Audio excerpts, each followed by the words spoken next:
एक 25 mm को 3.5 fit by 3.5 fit हुन्छ साइज चाहिँ। अब थिकनेसको कुरा नै 25 mm को यो म्याट होइन। एकपट्टि निलो कलरको हुन्छ, एकपट्टि रातो कलरको हुन्छ। निलो मात्र रातो पनि मिल्थ्यो, रातो पनि रातो मिल्थ्यो, तर हामीले निलो रातो डिजाइनमा राख्यौँ क्या। त्यो भयो भने चाहिँ सो हुन्छ होइन। यो स्कुलमै राखा हो।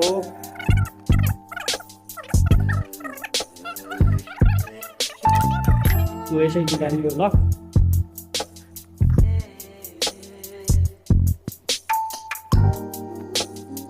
पनि सजिलै फिट गर्ने